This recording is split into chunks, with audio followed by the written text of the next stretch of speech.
Dans l'épisode précédent, la cote de popularité de Francis monte un peu plus chaque jour. Alors, je vous dis qu'on fait les photos tous en même temps et puis il y en a toujours autant.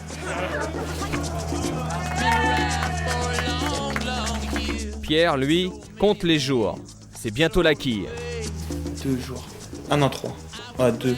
Les Champs-Élysées, c'est... Pas de grasse matinée pour Francis. L'UCI est là pour un contrôle antidopage. Ah, t'es dans le cul, hein. Dans le bus, le réveil forcé est oublié. Voilà, avec ça, peut-être qu'ils vont me faire une réduction à la caisse. Vous me reconnaissez? Pleased to meet you.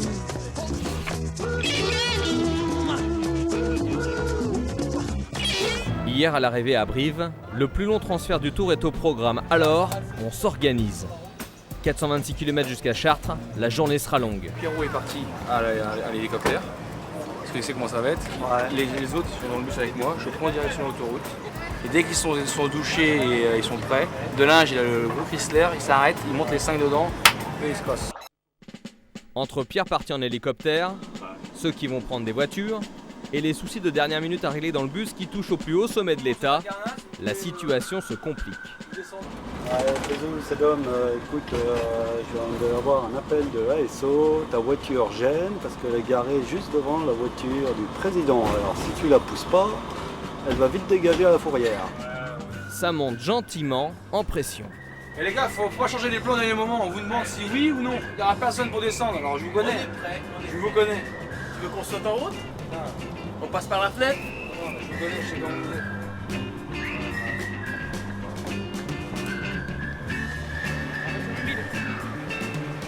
Le petit devant?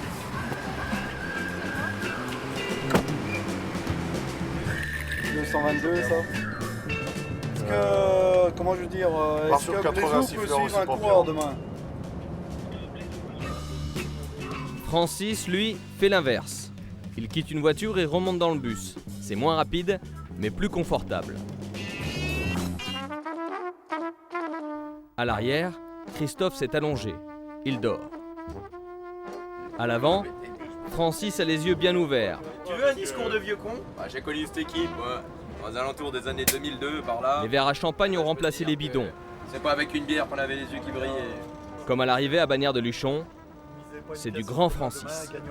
Attends, j'ai encore rien bu depuis l'arrivée. Là, je fais le con, tout ça, mais j'ai pas bu une goutte d'alcool. Bon, je privilégie toujours la quantité à la qualité. Un verre, c'est fait pour être rempli. Et lui, il part à 11h30, la plume. Yukiya, Félicitations Thomas. mon serviteur dévoué. Tout le monde, hein. À toute l'équipe. Ouais. J'ai une aînée. À la kermesse qui dort derrière. Les absents toujours toi. La bouse. Laurent, si tu m'entends, les championnats du monde, tu peux compter sur moi. Avec Vauclair, l'équipe de France sera à l'honneur. Yves Jalabert.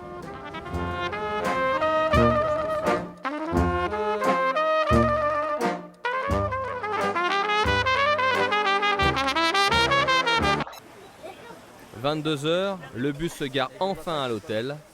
Une marée humaine attend Francis.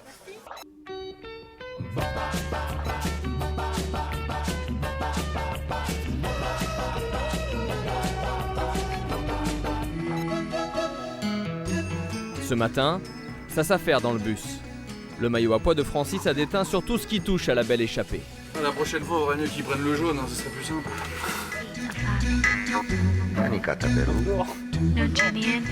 C'est pas facile tous les jours. Des petits pois, toujours des petits pois. Une ambiance zen dans le bus de chez Europa. Une ambiance zen.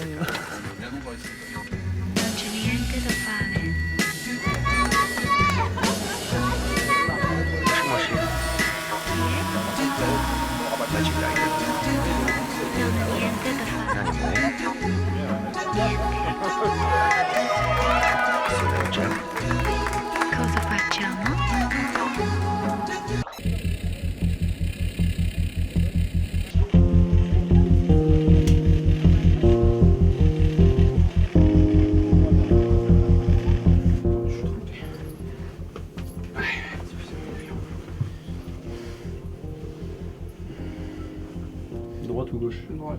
l'omopode gauche. Non mais Le fil là, l'oreille là, et le machin là. Et suis bien parce que sinon ça va jamais.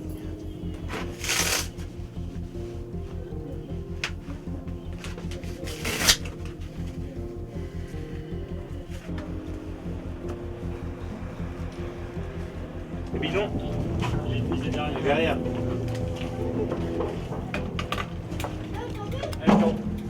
Allez Pierrot.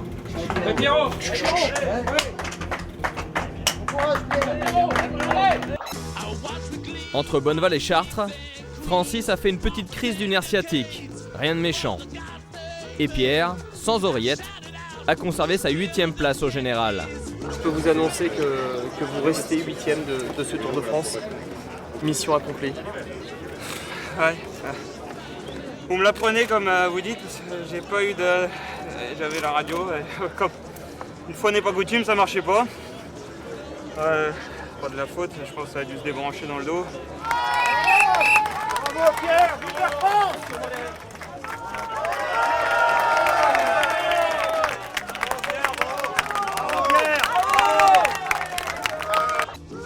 Demain, rendez-vous à Paris.